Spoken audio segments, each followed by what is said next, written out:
இஸ்ரவேலிலே ராஜா இல்லை, அவனவன் தன் தன் பார்வைக்கு சரியானபடி செய்தான். தன் பார்வைக்கு சரியானபடி செய்வது. அன்னைக்கு இருந்த காலகட்டத்தில் எல்லாமே அவங்க பார்வைக்கு எது சரி என்று தோன்றுகிறதோ அதை செய்வது. நிறைய பேர் சொல்லுவாங்க, எனக்கு எது சரின்னு படுதோ அதை நான் செய்கிறேன். ஆண்டவர் சொல்கிறார், என் நினைவுகள் உன் நினைவுகள் அல்ல. கரெக்டாக கிளியராக சொல்கிறார்.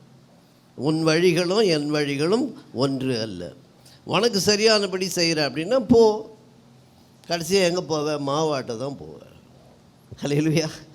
ஏனென்றால் சிம்சோனுடைய முடிவு எவ்விதமாக இருந்தது? பைண்ட். முதல்ல பைண்ட், கட்டப்பட்டது, கட்டு, அந்த பைண்டிங். அந்த பைண்டிங்க்கு அப்புறம் என்னாச்சுன்னா பிளைண்டு, இருக்கிற கண்ணும் போயிடுச்சு. கடைசியில் என்னென்னா கிரைண்டு. என்ன பண்ணார்? அங்கே கடைசியாக அவரை மாவாட்ட விட்டாங்க. அதுதான் நடந்தது.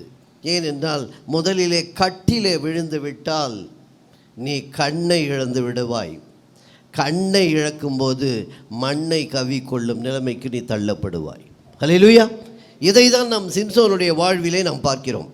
21:25 பார்த்தீர்கள் என்றால், அந்நாட்களிலே இஸ்ரவேலில் ராஜா இல்லை, அவனவன் தன் பார்வைக்கு சரி போனபடி செய்து வந்தான். இதேதான், அவனவன் தன் பார்வைக்கு சரியானது, இதுதான் என் பார்வைக்கு சரி என்று சொல்லி அதை செய்து கொண்டிருந்தார்கள். சிம்சோனும் அதை தான் செய்து வந்தான்.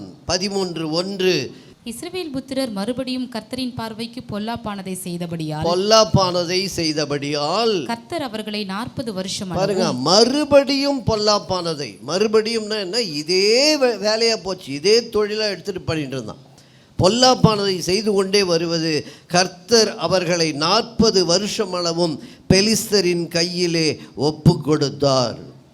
பெலிஸ்தர் இவர்களை மேற்கொள்ளவில்லை, கர்த்தர் ஒப்பு கொடுத்தார். பெலிஸ்தர் இவர்களை அடிமைப்படுத்தவில்லை, பெலிஸ்தர் இவர்களிடம் போராடவில்லை, பெலிஸ்தர் இவர்களுக்கு விரோதம் பாராட்டவில்லை, பெலிஸ்தர் இவர்களுக்கு எதிராக வந்துவிடவில்லை. கர்த்தர் ஒப்பு கொடுத்தார். பெலிஸ்தரிடம் இவர்கள் சிக்கிக் கொண்டார்கள். ஏன் கர்த்தர் ஒப்பு கொடுத்தார்? பொல்லாப்பானதை செய்தால் நீ தீமைக்கு அங்கே விழுந்துவிடும் நிலைக்கு நீ தள்ளப்படுவாய்.